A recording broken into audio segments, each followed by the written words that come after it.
Welcome to Are We Old? The show featuring two comedians getting nostalgic and tackling life's toughest question, Are we old? Here's your hosts, Mike Finoia and Charles McBee.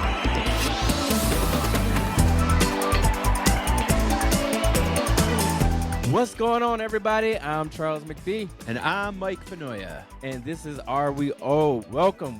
This is the podcast where we talk nostalgia and answer the question, are we old? Mike, what's going on, buddy? Oh, dude. I am achy AF today. Yeah? And it was literally just doing silly yard work stuff that, like, I'm getting to the point where I'm like, how many days has it been since I've taken Advil?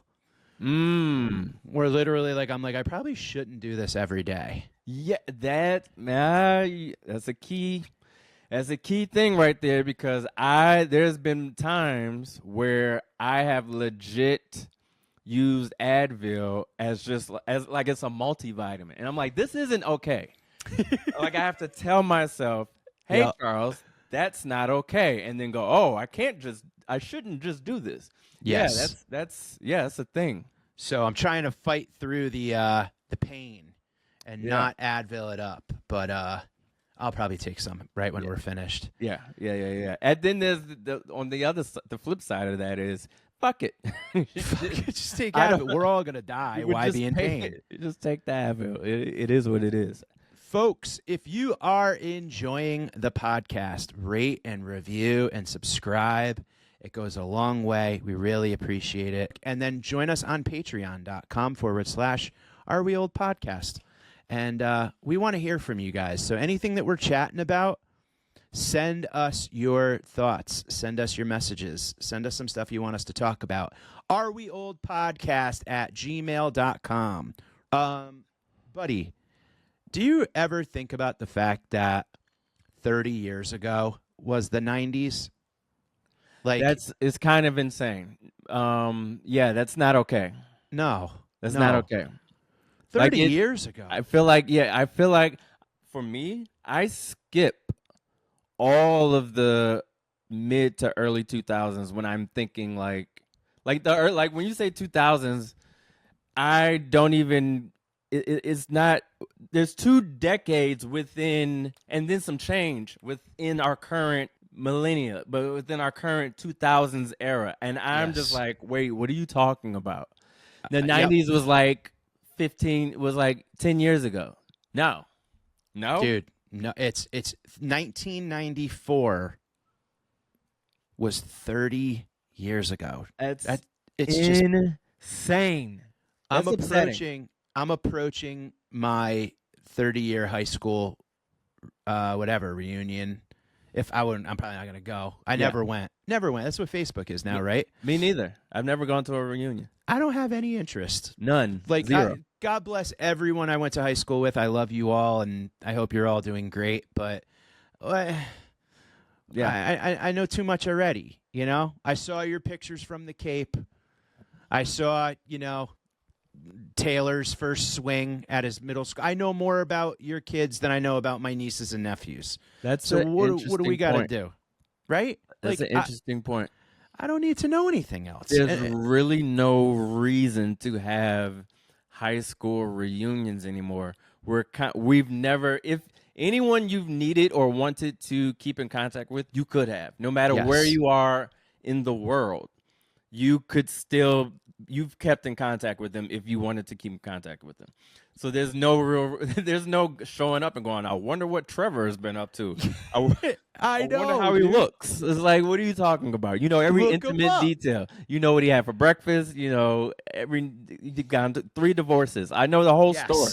I know how he voted. I know how we know everything. We know the top 5 albums he would have picked in 1994.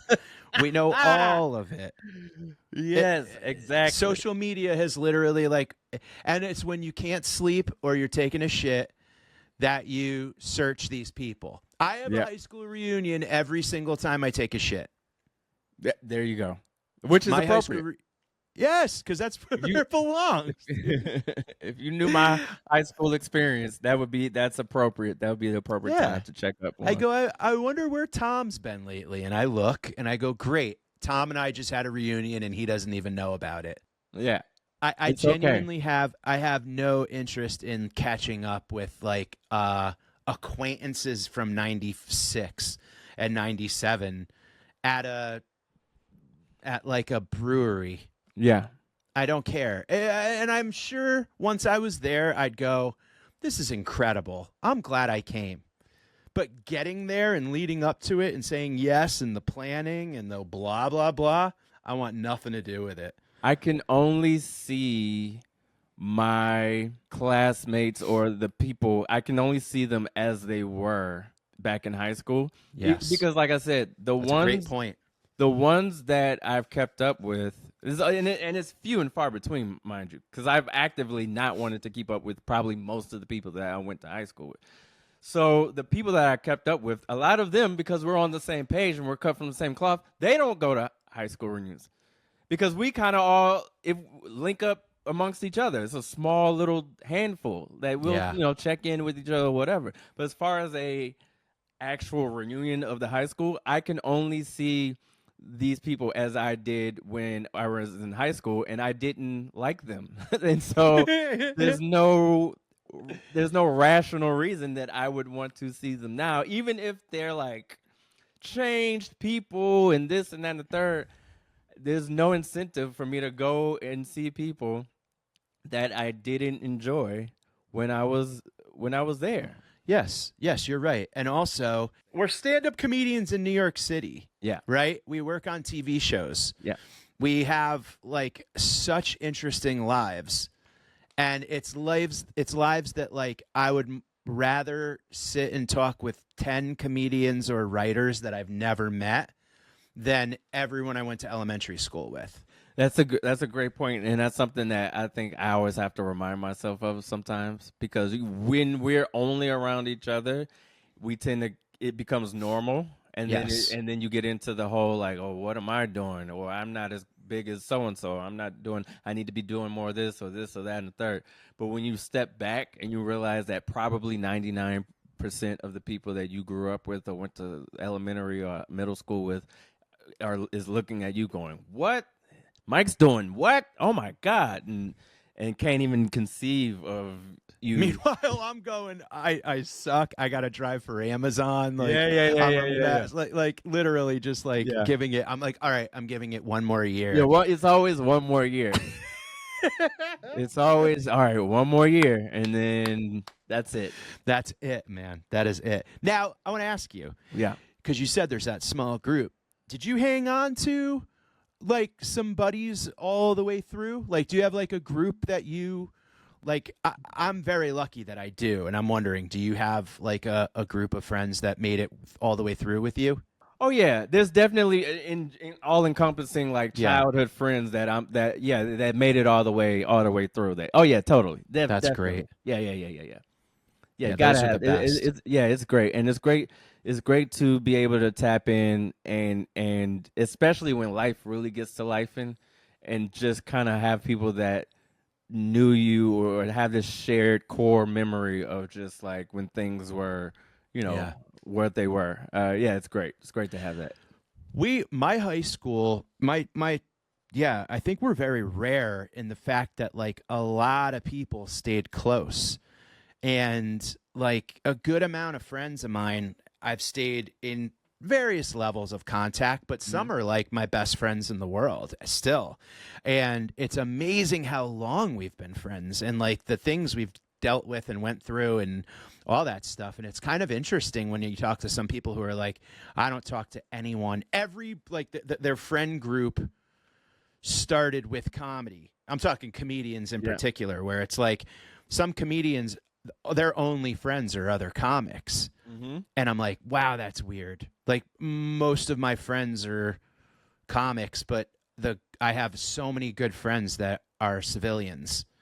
Yeah, I think that's important. You got to have that balance. You have to. For me, like you got to have that balance of just like, so that you're not, because no matter where you are in comedy, also this is another thing. No matter where you are in comedy, there's a shared anxiety that we go through, a shared trauma that we go through, just being in show business, just being in the business and like this industry in general. It's like a shared thing, and you need someone else or other people that they also go through their thing, whatever business they're in, but it's a different thing, and you kind of have to be able to balance that. Like, oh, what do you go through in the medical field? You know, your wife's in the medical field. What do you go through as a teacher? What do you go through as a this or and it's just you gotta have that balance. You can't be, oh yeah, I did this spot the other day. Yeah, me too. I was doing a spot and blah blah blah. And, oh yeah, don't you hate it when you gotta have some different POV. Every so yes, absolutely. And it's important also to kind of have that, like, because we're working when normal people are, they have time off.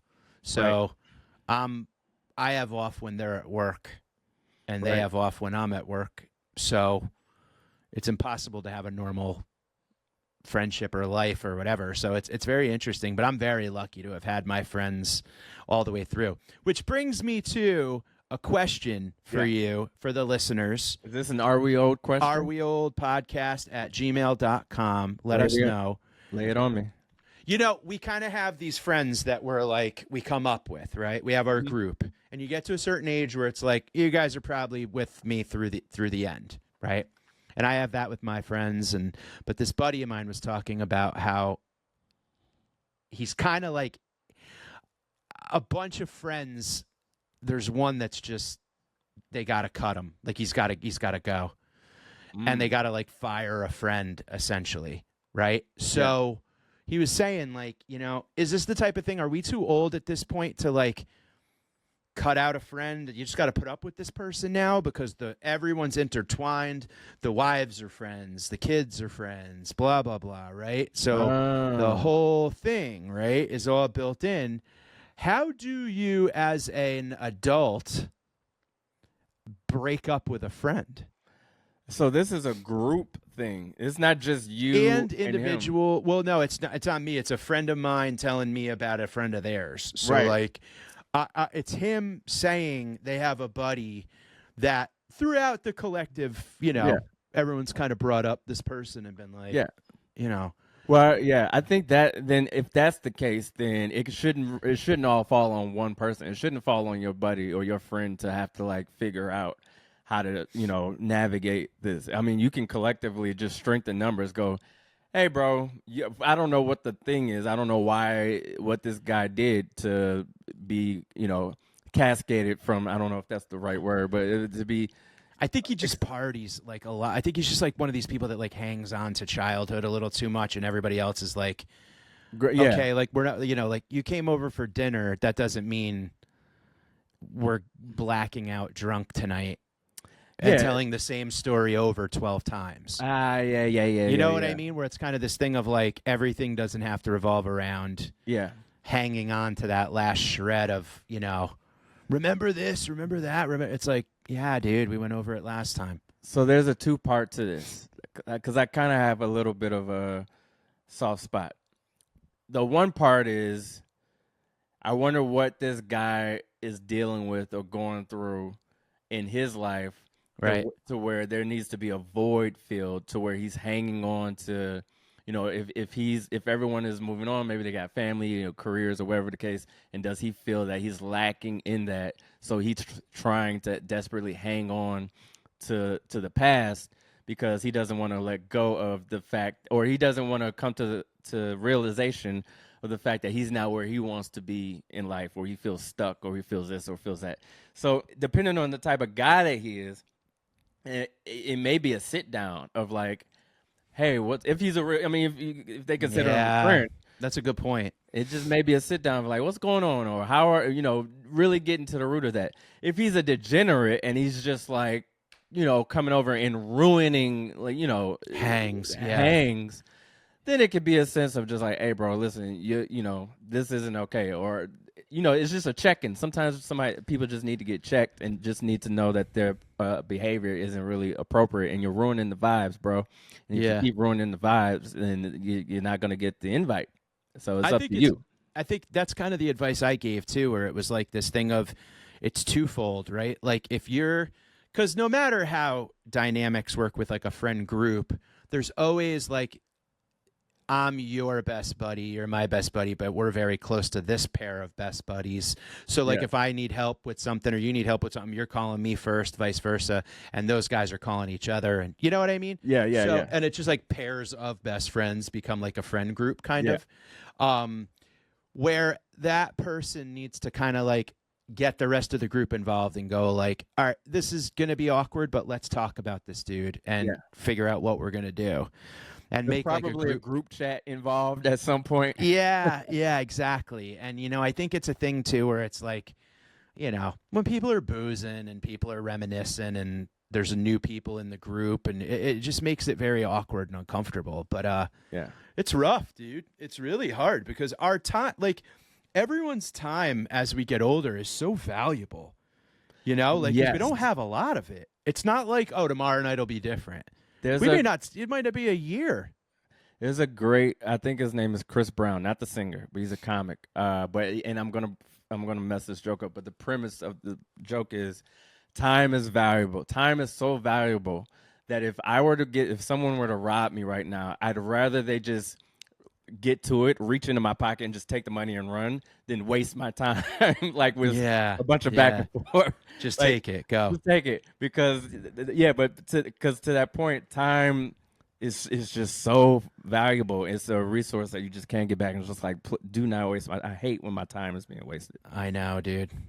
So yeah, I think it's difficult to to break up with a friend, I guess, right? But not for me. But how do you do it? Hypothetic. I mean, to be honest, if it's a real breakup, I mean, listen, I've ghosted. I've just fallen off the map. I mean, but when it's in the midst of a group, it might, like I said, if it's just you have the problem with that person, but the group is kind of like, then it's kind of on you to either continue to go to the group activities or just to confront the person one-on-one. But when it's the whole group that's just like, I've had it with this person, then it's a little, you don't have to take the brunt of it and you can just rely on each other and we can all just go, hey, look, or just not invite them to the thing and then they find out about it and they can feel how they feel.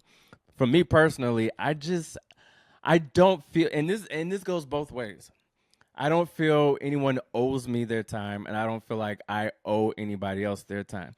Now, if it's a best friend, then obviously there should be a conversation. If it's like a real friend, and they made me upset or they're doing something that makes me not want to hang out with them, I do think there's a conversation that should be had if it's a real friendship. But if it's just somebody that you're, cool with here, you see each other around and blah, blah, blah, and all of a sudden they start to really get on your nerves or you're like, I don't really like hanging around this person as much anymore. I don't think you owe them any type of farewell. I think it's just... Yeah.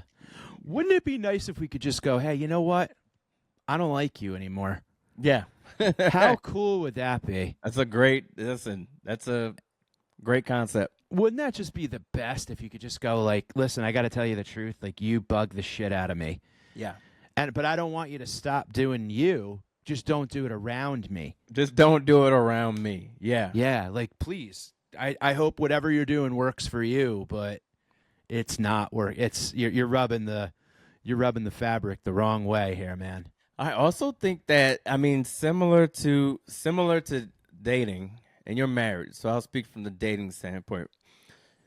The older you get, the more specific you are with what you will put up with, won't put up with, what you like, don't like, personality traits that you vibe with, what you don't vibe with. You're less likely to just go along to get along, and you're more likely to be like, I'd rather be alone in my home than go out and have to pretend to vibe with somebody that you just don't vibe with. Yes. Whereas when you're younger, it's just like, oh, well, I don't want to hurt feeling or whatever the case. You want to you just kind of go along with it. But like once you hit a certain age, this is maybe are we, am I old or am I just, is it okay to just go, yeah, I don't.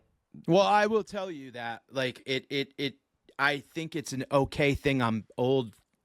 I'm okay with this part of getting old. Yeah. Where like I remember literally, Charles, it was so crazy. I never missed a night going out. I went like Thursday, Friday, Saturday night, or Wednesday, Thursday, Friday, whatever. I was always going out. Even if I didn't want to drink or even if I didn't want to, I just had to get out of the house. I was afraid to miss something, right? Mm-hmm. And then I remember there being a Saturday night. And I'm talking like, obviously, you have you're sick or you're traveling or whatever. Right.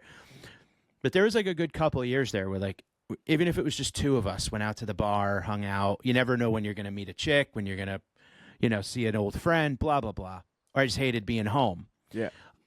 I remember there being a Saturday night where I was like getting ready to go out. And I was like, man, I just don't want to go out tonight. And a thought for the first time in my head popped in my head going like, stay home. Yeah. Put your sweatpants on. Here's an idea. Stay home.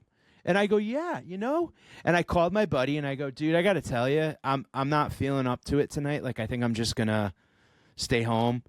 And he was like, you okay? And I'm like, yeah, no, I don't feel well or whatever.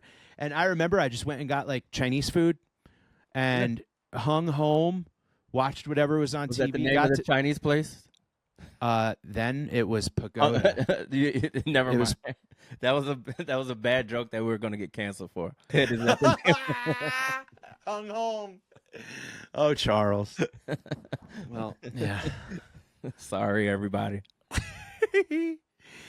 I just got Chinese food, stayed home, and that was it. And I woke up the next day feeling refreshed and was like, oh, I have that money in my pocket that I wouldn't have spent on stupid beers that didn't get me anywhere. You know what I mean? Whatever. And it was like oh my God, like I don't have to go out. And then bring in comedy. And it's like, I don't ever want to go out, dude. If I'm not doing comedy, unless it's a concert or a baseball game or a football game or whatever, I do not want to go anywhere. Even when it's comedy. I know, yeah, right. Seriously. I'm like, I know, just stay home. Well, stay home and watch old TV shows. Dude, so 30 years ago, as we said earlier, 1994. So we're in September of 94 right now. Do you know, I was looking up some stuff. I've been getting like what happened back in the day so I don't forget things. This is like a little thing I've been doing for my memory is just like going back and looking at stuff that happened and being like, do I remember that? Yeah. September of 94. Friends debuted. September of 94. Okay, I can see Friends. Friends. And that was on for a long time though. Yeah, I know, but like 94. Wow. 94 that started. And I remember hating that show. I was never Friends. I later went back and was like, okay, yeah. But during the time, I was never Friends because it came on Thursdays, right? I don't remember. I think it was Thursdays, and there wasn't a chance in hell, a snowball's chance in hell that I was missing Martin. Friends. Yeah, Martin over Friends. Insane. Yeah. Martin. Yeah. I think Friends might have took over for, if I'm correct, it might have took over for Seinfeld on Thursday nights. Maybe. It was right. I think it came on right after. I think it started right after that. Yeah. But I just didn't. They were too. That group of friends had no ugly in it, and that's a fake group.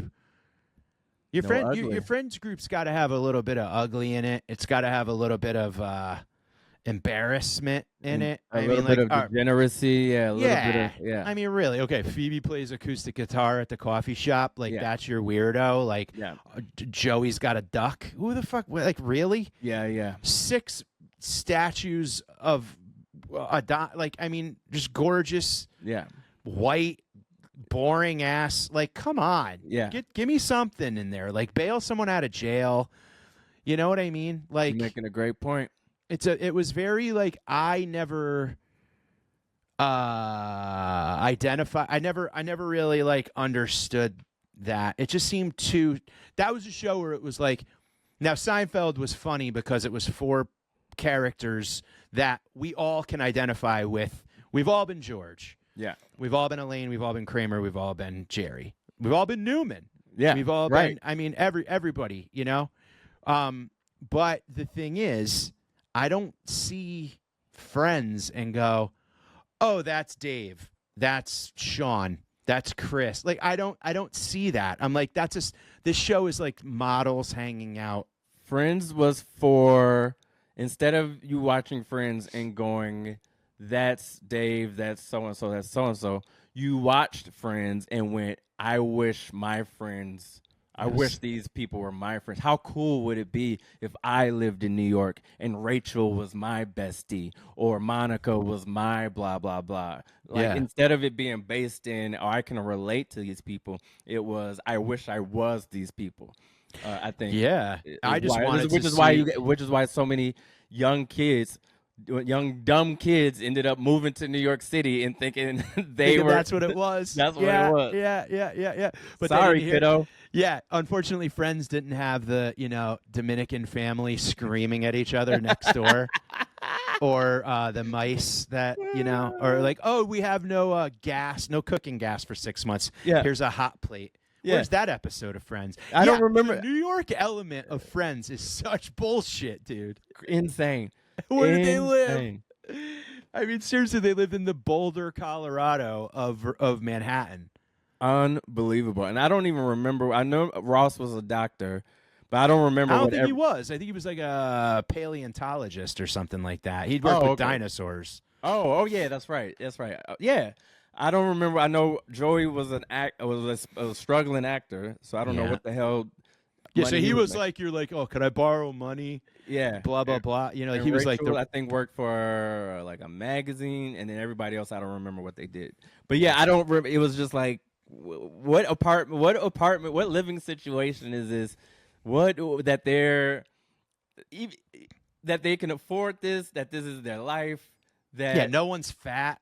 No one's like can't pay the rent.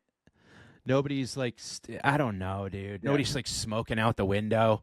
Like, there's just no dirt. There's no like stink on them. None. Yeah. And I was just like, this feels too scripted. Even and really, the coffee Frank shop was like, where is this? And then like you're like stereotypical barista Gunther. Yeah. Yeah. All I wanted to do was just see those 3 make out. That was really it. Who's I that, was just Gunther? Gunther, Chandler, and Joey. That's a whole different version of Friends you got going on in your fantasy league there. I Courtney Cox, to me, I mean, obviously Jennifer Aniston, they were all beautiful, but Courtney Cox was like, to me, I liked her the best. She was my crush out of those 3. I didn't really. I mean, Jennifer Aniston's unbelievable, but I mean, they were all hot. I never really crushed on any of them, but I could recognize their hotness totally. Yeah. But I was never into. And then in '94, Michael Jackson was married to Lisa Marie Presley, and they opened up the MTV Video Music Awards. I remember this in real time. It in real time. This was how we found out they were married, right? This is how we found out they were married. And I remember at the time, it was a huge controversy, not because he was married to, I mean, yeah, it was a controversy because he was married to Elvis's daughter, but the kiss specifically was, I mean, it was like JFK assassination. I mean, it was like it was the #1 news thing headline. Yeah, Princess Diana. It was up there. Yeah. And I remember people being, not because they were like, oh, this is amazing. I remember people being disgusted by it. They were like, it's so weird.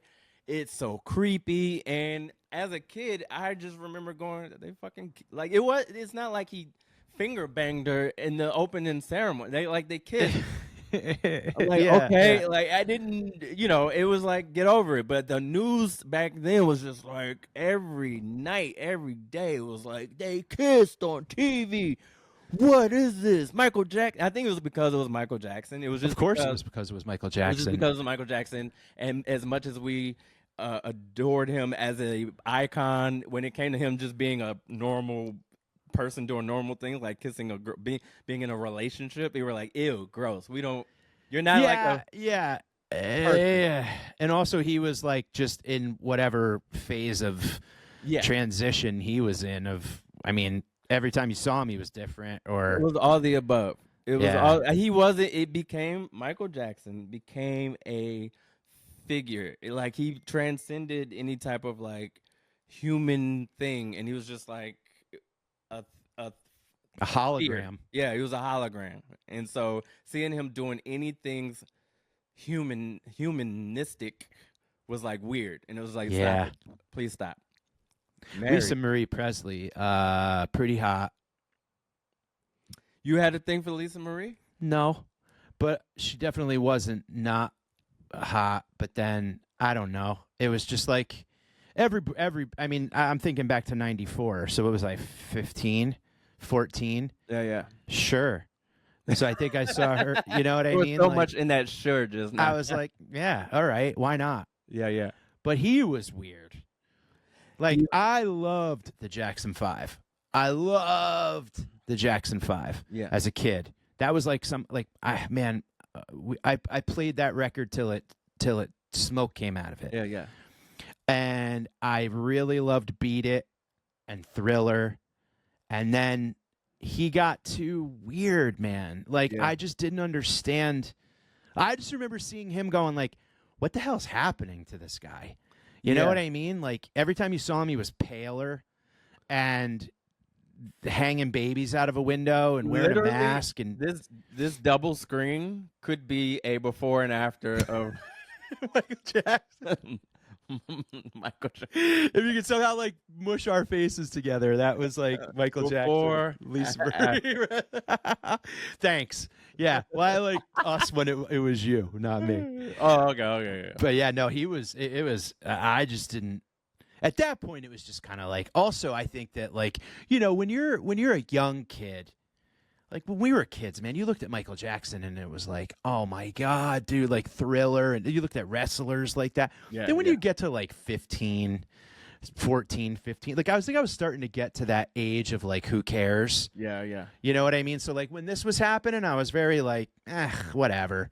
He's a weirdo, and this is strange. And I don't even know if MTV. I mean, I was watching it nonstop, but like I don't think it mattered really to me anymore. Let's see, 14, 15. When was this? 94? 94, so I was 14. MTV was definitely still in heavy rotation. Oh, sure, yeah. I just didn't watch a lot of. I feel like I was out of the house a lot. That too was a time where MTV started introducing real world reality TV. That's right. Road rules somewhere was in that time frame. Yeah, when did the Real World start?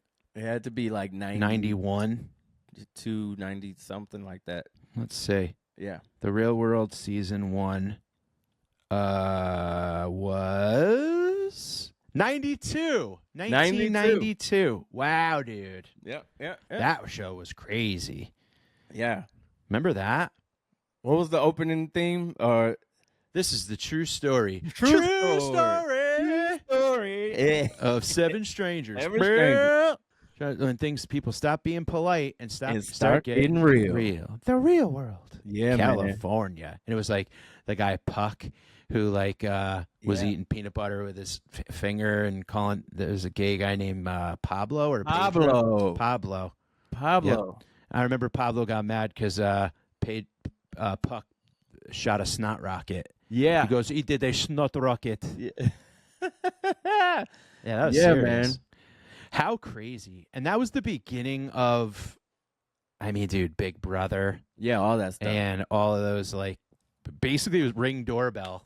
Yeah. It's pretty much like the Real World now. Yeah. Is Ring Doorbell. Like, it's just, let's watch everybody, get scared by dogs and drop off Amazon packages. We are all Truman Show now. Like It's straight up Truman Show, dude. Yeah. Yep. And I'll tell you, an old guy moment. I sat and watched the Truman Show in the movie theater, very, very high. Yeah. And it made me cry at the end. I was like, when he hit the end of the earth, Yeah. and he goes, "Was any of this real?" And then Christoph goes, "You were real," you know? I was like, oh man, like, is this what life? Thank God this isn't life. Yeah. Thank God this isn't life. And then he goes, "Good afternoon, good evening, and good night." And he walks out and he's like, okay, there's still some salvation in the world. And I sat there, Charles, and all my friends left, and I go, I'm watching this movie again. And I watched the whole thing a second time, and I go, thank God the world isn't like this. And it is now. Yeah. We're in the Truman Show, We're dude. in the Truman Show. We're all Everybody's in the got Truman their Show. channel. Everybody's got their own network. Everybody's their own influencer. Everybody's putting in product placement. And he's like, she goes, "Oh, maybe you would like some Mococo drink with all natural Coke." And he's like, "Who are you talking to?" Yeah. Yep. Literally, dude, I was in Naples on vacation at the church that San Gennaro, the like Saint Gennaro, Yes. where the big Little Italy festival. there. Yep. Yeah, dude. And there's a girl that's like posing and doing like influencer shit on the steps of this church. And it's like I'm watching it and I'm like, to the phone world, Yeah. it's like, oh wow, look at whatever Natasha doing her like thing. To the real world watching, it's like, you look like a fucking idiot, dude. Like, yeah.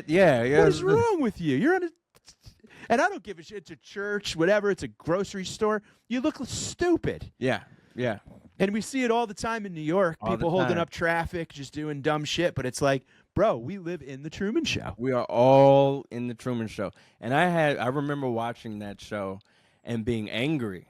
You were sad. I was sad, but I was angry because I was just like, what an invasion of privacy. This poor guy who just all of his intimate moments, his ups, his downs, his, anything is now just fodder for the world. The world. And then he finally goes into the world, and imagine what that movie looks like. He's finally into the world.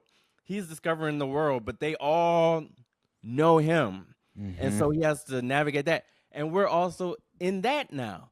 Because how many times have you seen a video go viral where it wasn't the person videotaping themselves, it was them just experiencing an embarrassing moment or something happening to them, but other people, because we're all fucking paparazzis now, video it, and then they upload it and goes viral, and now this schmuck, this man or woman who was just minding their business or whatever the case, or was going through this embarrassing moment in life or whatever, is now infamous. They're now famous, and they didn't ask for it at all. And everyone has an opinion and a joke and a this and a that, and they have to like just. And they become a meme, and then they become a How crazy is that? It's insane. Like you could literally take like there's so many examples of that. I mean, look at and she wasn't just standing there or whatever, but like look at the hawk to a spit on that thing, girl. Oh yeah. I mean, am I old or is this fucking crazy, right? That like I've been talking about it on stage where it's like she answered a question like and the way she answered it, now she's got an agent better than us. She's hanging out with Shaq. Yeah. She was working at a spring factory. Yeah. And now she's a superstar. She threw out the first pitch at a Mets game. Yep. And it's like, hey, God bless. I got nothing against her at Right. all. It's just the universe This is makes what it this. How weird. Like that, like, yeah, like it's so amazing the way that like that movie literally, and what's weird is in the movie when the friend was going, if everyone was in on it, I'd have to be in on it, and I'm not because there's no it, but he's getting told what to say, and it's like, oh, like how creepy, and man, just we're getting there, dude. As once you go through, I think it's also another thing of like as you experience life and you become older, you experience more betrayal, heartbreak, just life things, nothing too crazy, but just you experience how phony some people could be and backstabbing. And then you rewatch something like that, with all this experience, and you're just like, fuck you. Oh man, the wife was just like, and by the way, Laura Linney, perhaps one of my favorite actors of all time. I love her. She's great with all my heart, dude. Ozark, Mystic River, she's just badass. Yeah. And in that movie, she was like he was freaking out. Like, so he's having a moment. It's like the ultimate gaslighting movie, right? It's the whole movie is gaslighting. That's it. They just gaslit Truman, right? And he's like losing it. So he's finally like, is it me? He would move to the left and not get rained on, and then the rain would move. And he's going back and forth, and he's in the kitchen with his wife, and he's got like a vegetable peeler to her neck, and she yells, "Help me." And it's like she's yelling to the producers. Yes, right. But he's like, "Who are you talking to?" And she's like, "Nobody. I didn't say anything." No. And he's like, "I got to get out of here." And then he gets in the car, and traffic builds in front of him, and it's like, ugh, like it makes your skin crawl. Yeah. But dude, it's what I saw a thing. I watched some dumb clip or whatever. It was Morgan Freeman.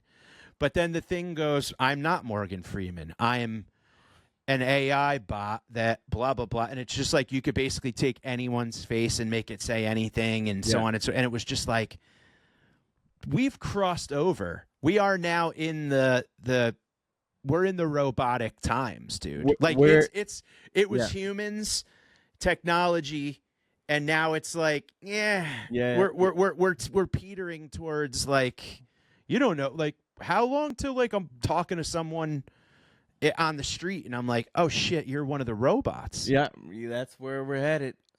That's where we're fucked.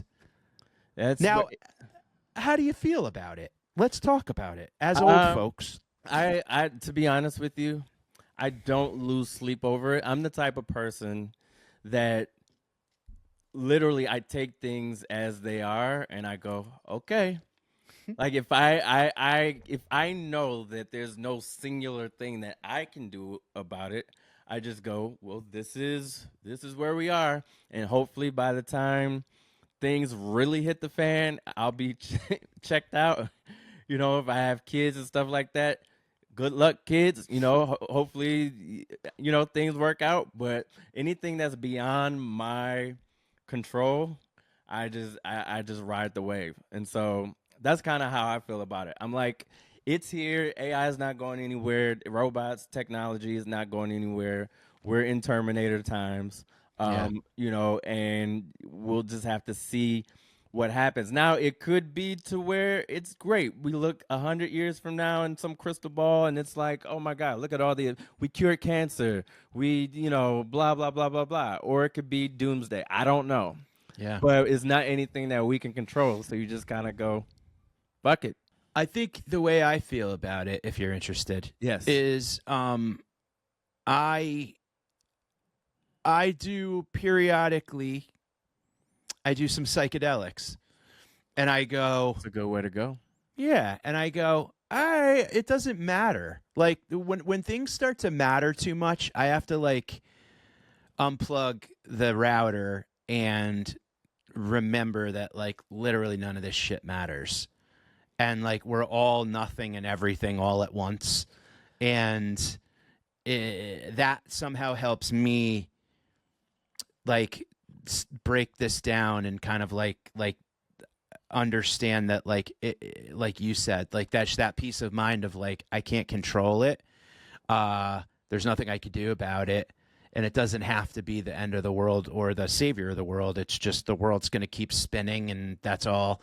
So, like, when if I go walk in the woods on a nice chunk of mushrooms or, you know, whatever, it kind of gets you back to this, like, who gives a shit? You know what I mean? Like, really, it doesn't matter. It's probably going to end with, like, you know, Elon Musk's robots want to fight, you know, Zuckerberg's robots over who's the best robot, and they just stomp us down like ants, and sure, whatever, fine, that might be the thing. That's why I'm not having kids. But I don't really, there's nothing I could do about it. You know what I mean? So every so often I like to just reset the brain and go like, I could still escape this and just, you know, look at the clouds and cry at how beautiful they are. You know what I mean? So there's always that option. There's always that cry at the clouds at how beautiful Yeah. they are option. Yeah. Like, that's still a thing for now. So you Yeah. you can still kind of rock out with that. That's Yeah. my AI is psychedelics. Yeah. Yeah. I haven't delved in too much with the psychedelics, but I kind of just, like I said, I take things for how they are. If it's something that's, I mean, as human beings, and that's the other thing. I try to like base myself in like just reality of like the world. As Yeah. human beings, we've experienced over time a lot of shit that we had to adapt to and had to overcome. We've gone through world wars, nuclear explosions, diseases, all types of stuff that I'm sure at the time, when the Dust Bowl was happening, they were like, well, this is it. Like, Yeah, what the yeah. hell, it's just, we're resilient, and we find a way to figure it out and keep going, somehow, somewhere. Right. We in our life talk about like making you feel old, but right? Like we look back on things and we can go, we were around before cell phones. We were around before the internet. We were around before flat screens. Like, I mean, TVs weighed 30,000 pounds. Nobody was stealing. Up. If somebody was stealing your TV back then, they were a crackhead. Like, yeah. If someone stole your phone, they also stole half your kitchen wall. And what were they doing with it? So I guess really it's just interesting to look at now, like 9/11, COVID. I mean, God, so many crazy things that have happened to us that you're right, we adapt and we react. The thing I think is interesting about this situation and technology and the internet and all that other stuff, and maybe this is me being old and I got to figure out how to deal with it because it's not going to go away, is this like misinformation thing, or just like what's real, what's not, what's the truth, what's like, you imagine being a kid now? Like, are there even textbooks anymore? Are there like book reports when you could just go, hey, ChatGPT, do like a book report on, Huck Finn? Yeah, there are. So I've looked into, because I was having the same thought, and there are safeguards that they're trying to come up with. Sorry, this thing. Who the hell is this? Safeguards that they're trying to come up with to combat that sort of thing. I don't know how well it's working. I can't imagine it's that great. Right. But there's supposedly like anti-chat GBT programs, if you will, that can detect, we think this is plagiarized, or we think this is chat GBT, but there's no real solid way to figure it out. And even if you do use it, you can still change the words enough, put it into your own words, and just have it give you the the basic shell of it, and then you kind of put it into your own words or whatever. So like, yeah, they have to catch up. There's a lot of catching up to do with this, with AI and chat GPT and all that kind of stuff. And I can imagine if I was in college now, forget about it. What? High school paper? Get out of here. You nuts? Are you kidding me? You imagine being a teacher now? Oh my God. Yeah. Like, think about that. Think about like you go like hand in your papers on, To Kill a Mockingbird, right? Yeah. And they're all the same. Yeah. And it's like, I mean, literally, like everyone, I don't know. I just don't find, I don't know how you would even like go devil's about advocate. Okay. Because here's the thing when it comes to that. There's always been, though, some type of workaround that we've tried to have as kids when it came to reports and papers. So there's always been cheat sheet, or what Cliff was the notes. Cliff notes, right? Yeah, that was the yellow books with the yes. Cliff notes was our AI. Cliff notes was our Cliff chat notes GPT. was our AI too. Totally, you're right.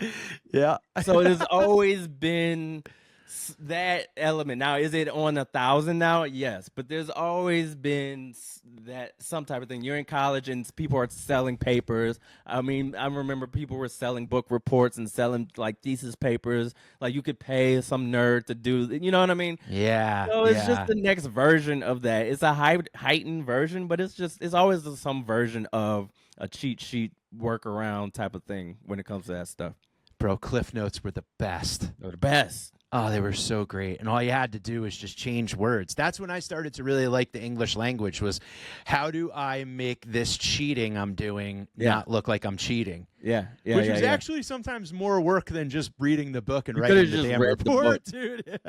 You could have just Absolutely. read the book. Oh, that is so funny. Oh, man, that's crazy. Can I tell you my my cheat code when I was doing book reports back in the day? Tell me. I would go to the library, and for the kids out there, a library was this place. No. So I would go to the library and I would get a almost like a child's version book of whatever the subject matter was that I was doing a report on. Yes. And then I would get 3 smarty-yardy adult advanced books on that subject, and I would use those as the reference. But I would just copy the children's version because the wording was so dumbed down that it would sound like it came from. It would sound like I wrote it. So you almost punched down to make it believable, right? That you wrote it, right? Because idiots would come in and go, "Wow," and the teacher would go, "Who? I see you every day, 3rd grade reading level, but you just Charles, you're a brilliant grifter, dude. That's fantastic. Man. You would dumb down your stuff. That's great. That's man. So smart. Can I tell you? Yeah. I had on the other side of the token, I for a minute thought I wanted to be a teacher, and I was doing a student teacher program, and I wanted to be an English teacher, and I got assigned to teach Shakespeare to high school kids. And I did not read most of the shit that I was teaching. So there was at the town library, there was these old BBC productions of Shakespeare where I went in and I said, I asked the librarian, I said, what is the most on the nose interpretations of Shakespeare? And I watched them and read along with them. Hilarious. So I was able to understand what actually was happening. And I'd go in the next day and teach what I just watched. And this one fucking kid, oh God, I can still see his stupid face. He goes, did you read this last night and you're just teaching it to us now? And I'm like, no. So shut up. And I just became oh my God, this kid caught me. And I'm looking around the room and I'm and the teacher pulled him outside and was like, you don't say that to the teacher, and he came in and apologized. And then she goes to me, I read it right before we teach it too. Hilarious. And I'm just oh my God, dude. But it was a thing of, think about it, right? Yeah. Every teacher, we look at, that's one of those professions where you go they know everything, right? Exactly. Nobody fucking who remembers that shit? You look at it the night before while you're drinking. Yeah. And you go in between calls on how to negotiate your interest on your credit card payment because you're not getting paid shit. Right. You go, what am I teaching tomorrow? The Iliad? Mm-hmm. Great. So you just I don't know, go rent the Iliad and watch it or read it again. That was another hack. Just rent the movie. Movie. Hope that the movie wasn't so far off from the actual book. Dude, BBC. The British did not go too far. They did not stray. Mm-hmm. There was Shakespeare that was dead on balls. I would read along with it, and it was perfect. And then you know what I started doing? Showing that in the class. I'm why am I just watching it? Why don't we just watch it? And I said, and it's true, because I'm the type of person, and I still do this. Old guy tip number 1 of God knows how many we'll do in this I can't read. I fall asleep when I read. If I'm reading, Yeah. I doze off. I just don't have the attention span. It's like literally like reading, my eyes looking at words on a page. You might as well just put a Xanax under my tongue. I'm out. Yeah. Same. So what I do is I download audiobooks and I read along with the narrator. And that helps me stay more in it. So there are certain people that just learn different. So I said, hey, why don't we watch and read along for some of you that may not be, following it. And that's, so I said, if I'm going to cheat, why don't I just bring it in to the room? Bring it into the room, and then it's not cheating anymore. Exactly. So most things, if you do it as a shortcut, if you tell the world that you're taking a shortcut, they're relieved because they're taking shortcuts too. We're all taking shortcuts. Life is a shortcut, dude. Just admit it. I want everybody to let us know what shortcuts they took. Yes. What was your and what you're shortcuts? taking now. Yeah. What shortcuts are you taking now? Yeah. Yeah. Are we old podcast at gmail.com. I would love to hear that because I bet we all had some. Yeah, totally. Old guy moment. What do you think? Are we old? Did we do well here? I mean, we're realizing AI is what it is.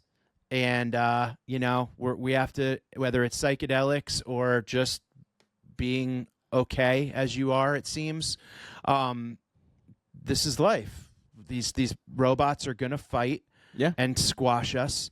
And there's nothing we can do about it. There's nothing we can do about it. And we're buying in. We are. You're not gonna be in the woods, drinking water from a creek and building your own, toilet out back. No. Like we're all bought in. So when the monsters start stomping us, like when the robot dogs start to like eat us, I'm putting fucking hot sauce on my arms and being like, chomp away, dude. Robot will be like Siri. It'll be like. I know. It'll be Alexa. It'll be somebody. It's gonna be. Yeah. So just whatever. So we are old, and so are you, and we thank you for hanging, guys. And please, if you're enjoying the podcast, rate, review, subscribe. Goes a very long way. We're at YouTube at Are We Old Pod, Instagram at Are We Old, TikTok at Are We Old, Facebook Are We Old Podcast, and patreon.com/Are We Old Podcast.